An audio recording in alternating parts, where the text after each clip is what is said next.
Our next speaker represents one of Australia's largest food businesses. Mark Inglis is the Farm Assurance and Supply Chain Manager at Thomas Foods International.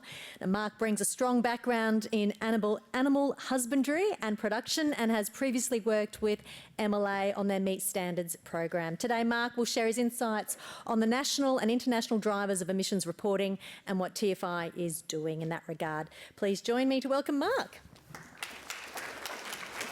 Thank you. This one on? I tend to walk around a fair bit, so...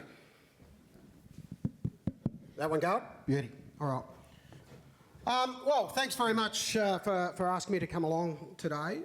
As mentioned, I've probably been involved in this sustainability area for a fair while. I was one of the initial members on the Beef Sustainability Framework back in 2015.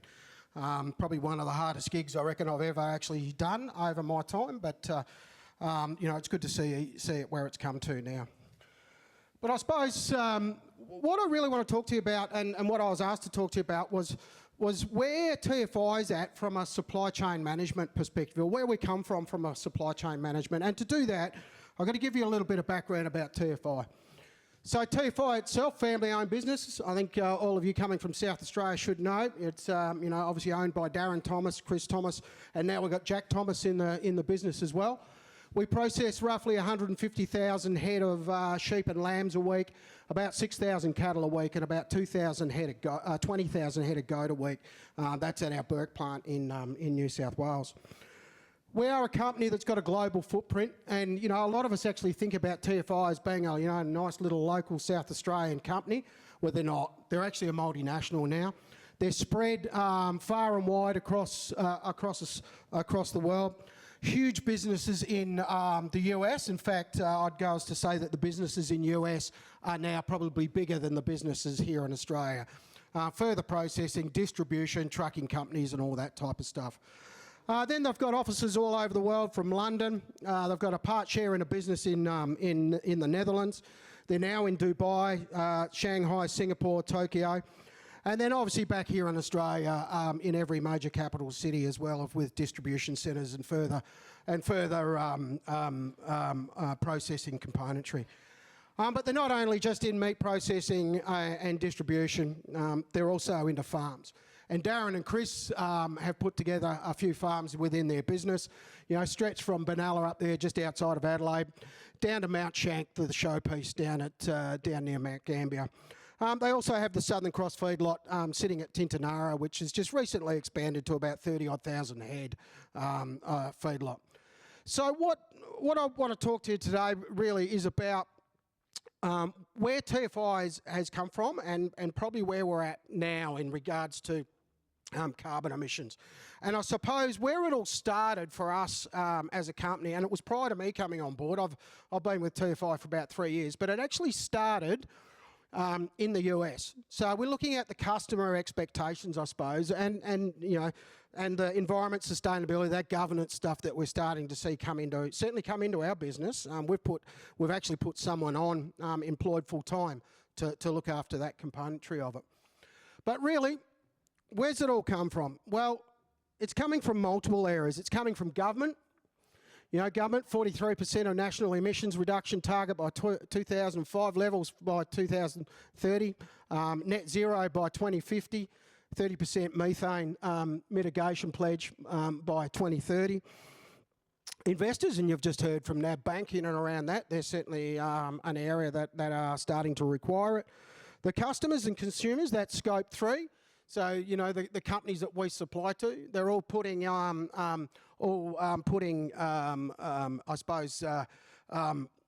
targets in place. They're lining themselves with the Science-Based Target Initiative. We're looking at zero deforestation and natural disclosures. And then obviously from a primary production perspective, you're looking at sustainability and profitable businesses, stewards of the land with carbon and natural assets and liabilities. So it's coming from multiple areas out there past, not only in Australia, but out past our shores as well, worldwide. And I suppose the other type of thing we're seeing is customers like we see up here putting targets on. You know, we've seen McDonald's and Burger King and Cargill and those guys put targets of 50% reduction in carbon emissions by 2030. And we've all seen them, these ones out here further, putting net zero targets in Coles and McDonald's and JBS and a whole Tesco, a whole range of them, starting to put targets down in regards to zero emissions. And then for us, what we did is this was 5 years ago, teamed up with AMPC and Integrity Ag, which is obviously Stephen Wiedemann, based here in Australia, out of Toowoomba. They actually looked at the customers that TFI supply to into the US and looked at where they were at and what they were thinking. And as we said, they're the customers that we supply to into the US, some big name customers there. You know, your Walmarts, and they've all starting to put targets on them. So 2050 for carbon neutral for Ahold. HelloFresh, 100% of their emissions offset by 2020. Not sure how they're going with that. Marley Spoon, the same thing. Target are looking at carbon zero by 2040 and Walmart by 2040. The other one that's becoming obviously fairly topical is around deforestation, not only just in the US but in Europe. And generally, you would have heard of all the EUDR stuff that we're currently seeing now. So as of the 1st of January, any product that comes from TFI's EU program that hits the EU has to be geolocated. So we need to know and have the traceability of that product back through the supply chain. So we're currently working through that. Still a high percentage of producers that haven't actually done that as yet, but we're working on it. So that's the other one that and certainly in the US is quite topical. Then we look back here in Australia and we're currently seeing your sustainability frameworks, and as I said, I was involved in the beef sustainability framework. I've had a little bit to do with the sheep sustainability framework, but the interesting thing, I mean, the cotton industry has done it, the dairy industry is doing it, or has done it, the wine industry is doing it. And now I've just recently, probably a couple of years ago, all of a sudden, the NFF looked at it and said, oh shit, we need to bring all these under a banner. So now we've got the Australian Agricultural Sustainability Framework. And what does that mean? Well, really, the framework itself is really just a whole list of indicators. So they actually just describe how we're travelling here in Australia in regards to those indicators. What does that mean commercially? Well, then from us as from a TFI's perspective, we can take that information, we can promote that to customers. We can then base programs and things off it. What does that mean for the actual producers? Well, it's going to mean auditing. We're already seeing that within the supply chain. And it could be around soil, it could be around pastures, people, tree cover, water, animal welfare, and it's definitely going to include emissions. So this is the matrix out of the recent Australian Beef Sustainability Framework. Ever since I was involved with it in 2025, most of the key things haven't changed and haven't changed their order.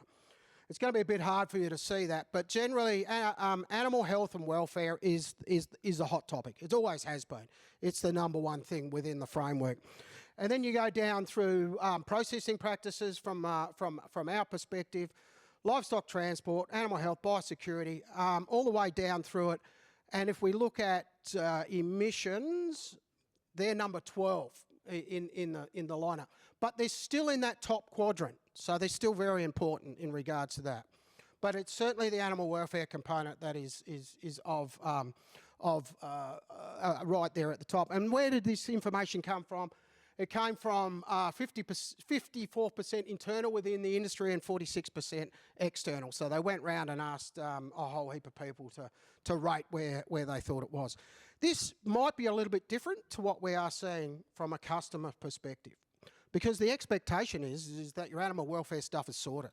So then what that does, it brings some of the others up to the forefront. And certainly carbon emissions has been the big one for us as a company and us as an industry, probably over the last 5 to 6 years. So where are we in this space? Well, we did that program in the US where we went out and asked the customers, and then we also benchmarked our own businesses in the US to find out exactly where the majority of the emissions sat. And we've just finished that here in Australia as well. So we've been through all our meat processing facilities, all our wholesaling, all the trucking, the distribution stuff, and we've got a bit of an idea of what our carbon emissions are. So we've baselined the US operations, we've now baselined the Australian operations, and both our overseas and AU customers are starting to ask for that information. If we look at the US, and it's really interesting, the actual business componentry of it is very small. You can see there the electricity, transport, energy, refrigerants, waste, water, purchases. What makes up the major componentry of our carbon emissions in the US is the meat that we buy into that US business. And that can come from anywhere in the world, doesn't necessarily come from here in Australia. And then if we look at this work that we did in Australia, it's exactly the same. The majority of the emissions that we have to deal with at processing level come from the livestock that we buy in. We inherit those Scope 3 emissions from producers. So it's the major componentry of the business that we've got. And if we look at, and this was some really early work, it's not up to date because I hadn't got the figures in the last one, but overall we're looking at nearly around 3 million tonnes of carbon emissions within our business. How did we go about that? Well, the project that we did with Stephen Wiedemann and Integrity Ag on the Australian thing, we actually obviously baseline and benchmarked all the processing side of it and that, but we also reached out to the producers.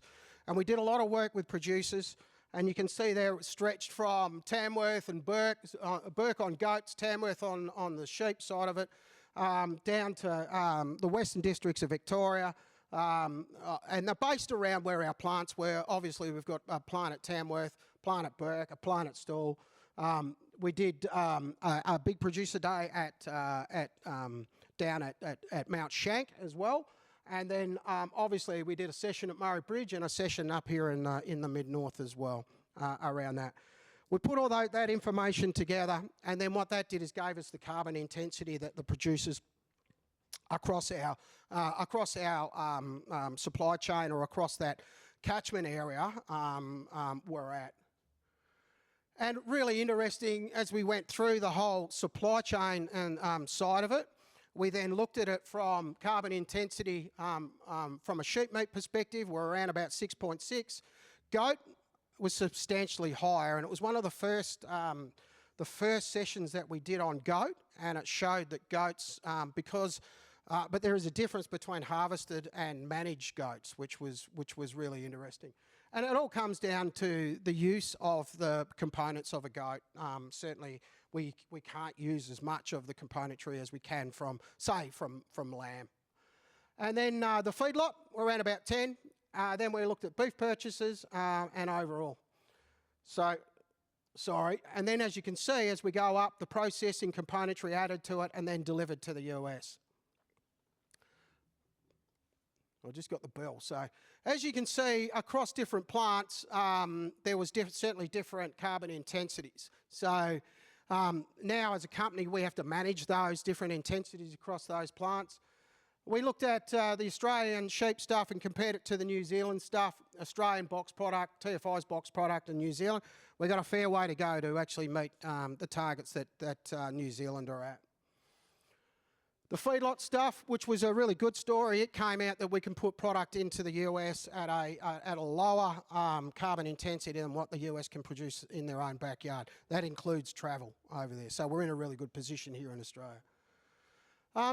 The other thing we did is we teamed up with PIRSA and we did a project at Mount Shank. We baselined Mount Shank. We then looked at a whole range of things to mitigate the carbon down there. We looked at tree sequestration, soil sequestration, pasture and grazing techniques, genetic supplements, and really we're going to look at anything else that comes along so that we can then invite producers down to have a look at what we've actually done.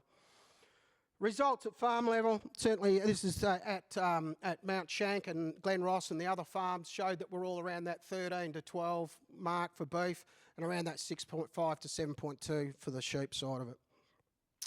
So as tools, what do we currently have to utilise in this area? Obviously, optimise farm productivity. That's the key thing. If we can optimise productivity, well, then we can certainly lower carbon emissions. Genetics, increase in weaning rates, decrease mortality, perennials, grazing rotations, increased legumes and high percentage of ground cover. Technology, we're looking at supplements, renewables and energy. Trees, carbon forestry, biodiverse, and then obviously around sequestration of carbon into soil. So what's the next step for us from a TFI perspective? Well, for us as overall, it's about trying to reduce the carbon within in our supply chain. So within the plant stuff, yeah, we can do that. Now, it's fairly easily. We can, go and cover ponds and harvest the methane off that and put it back and run through boilers. We can go and put renewables in with wind and solar and all those types of things. But the bit that we actually can't,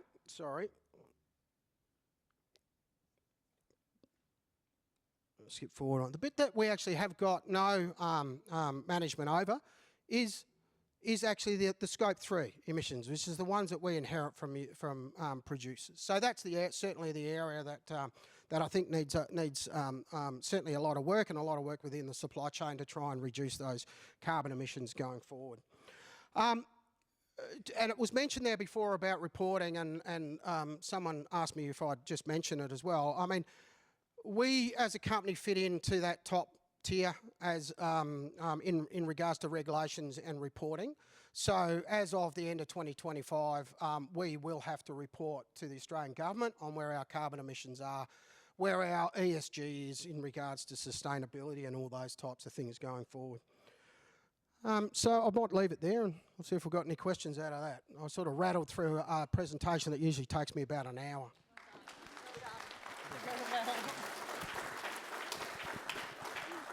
Thank you, and this is for you too. No, pleasure. Thank you very much, Mark. But we've got time for one question before we head into our next session. Has anybody got... Yes, we've got... How many? Who was first? Ellie's first. Okay. Okay. Thanks, Mark. Great presentation. Just a really quick question for you around what would be your advice to producers now of what you want them to do now? Is there anything that you want them to do? Or is this sort of work that you're doing in benchmarking just going to satisfy it for the time being? Yeah, really good question. And I noticed that in the lead up, they put one of my titles things was, getting producers to do their baselining. I think there is no, from our perspective currently at the moment, there is no requirement for producers to do their baselining. Whether that changes in the future or not, we'll see.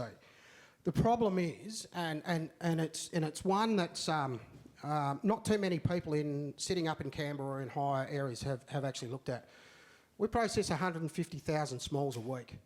How are we going to get every single one of those producers to do the baselining and supply us with a carbon emissions statement?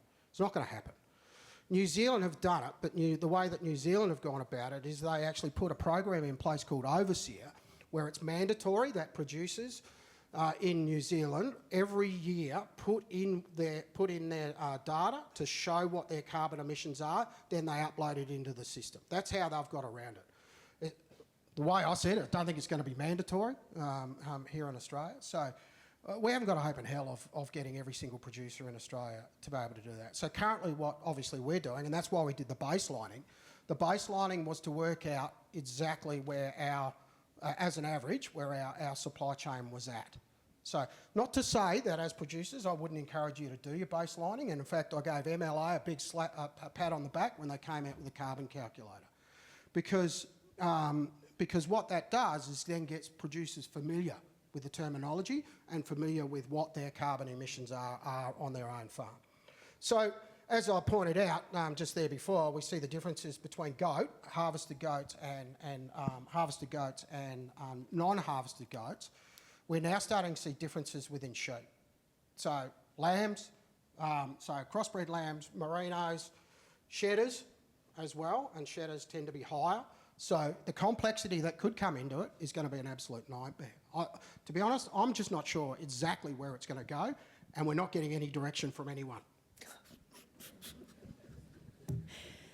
Does that answer your question, Sarah? Sorry, I can be a bit straightforward. Those that are in the room that know me certainly know that.